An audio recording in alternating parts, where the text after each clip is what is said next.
You are listening to the OmniTalk Fast Five, brought to you in partnership with the A&M Consumer and Retail Group, Firework, SPS Commerce, and Sezzle. Who knew, Ann? I guess there's a online news source for everything at this point. This was an undercovered story, I will say. Yeah, it kind of was. It kind of was. Yeah, it really was. Well, anyway, according to Marketplace Pulse, Google is killing its shopping marketplace that allowed retailers to sell products directly on Google. For those of you who may or may not be aware of how this marketplace worked, here's the skinny. Shoppers would search and add products to a shopping cart and check out while browsing Google via an actual, quote, add to cart button. Now, instead, Google is saying that people can still discover and compare products on Google, but that Google is sunsetting the buy on Google checkout experience that allows buying without ever leaving the Google platform. For historical context, and again, according to Marketplace Pulse, during 2018, from the time period of 2018 to 2020, Google actively recruited sellers and attended conferences to promote its marketplace. I can remember this vividly at Shop Talk and other conferences. Like they were on stage being like, come on board our marketplace. We'll make it easy for you. And in July of 2020, I forgot about this, Ann, they had even reduced their commission fees to 0 to attract more sellers. Which is crazy. Like, yeah, that's right? just unheard of. Yeah.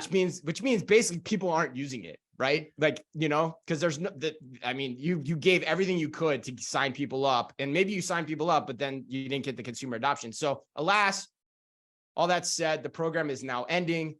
And my question for you is, how surprised are you by this announcement?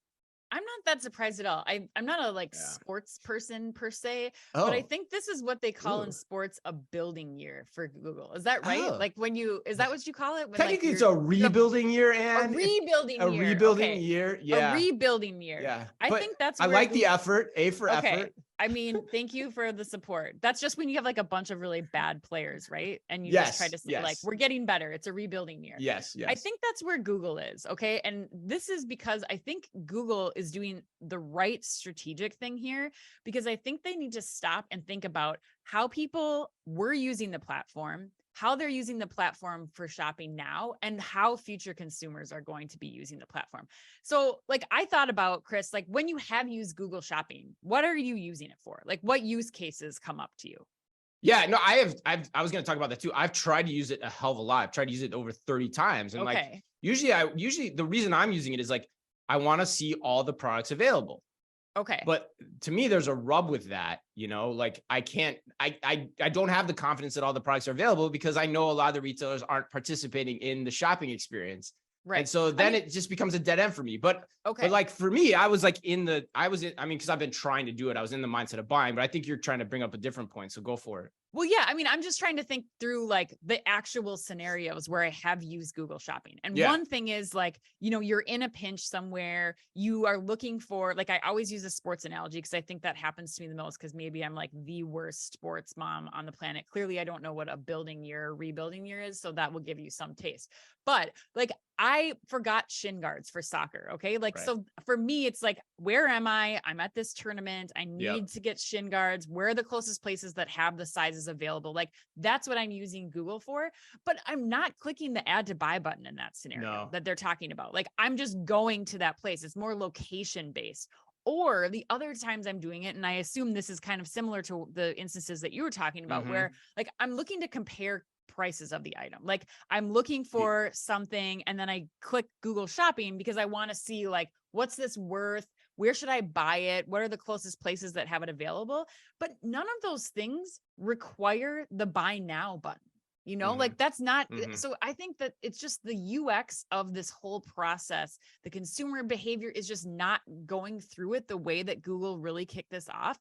And I think that they're bringing in the right people to really help them pause and reset, including one of our good friends from Target, Nicole Netland, who's on that shopping team. So I think you can do it.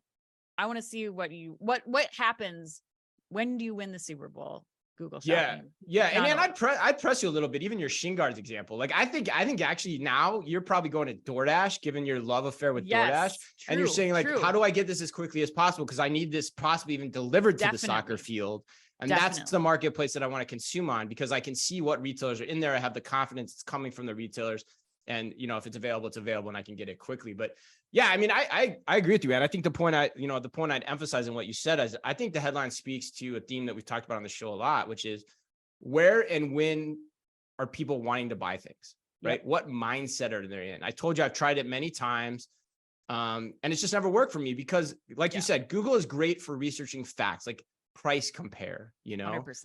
Yep. And then it has everything available. But, when I said before, like when I try to use it for shopping, I don't get the confidence that everything is there within that shopping experience. So I'm like missing out on what's available on Amazon. I'm missing out on what's available on whoever's not piped into that network. Yeah. And so for me, it makes much more sense to buy something on TikTok or Instagram, because in those instances, I'm buying right from what is most of the time a beautifully, what I'd call videoized. I'm making that term up, videoized brand experience, right? Mm-hmm. I'm confident that experience is taking me right to that. And so commerce is much easier for me cognitively to get me to that point, right? Yep.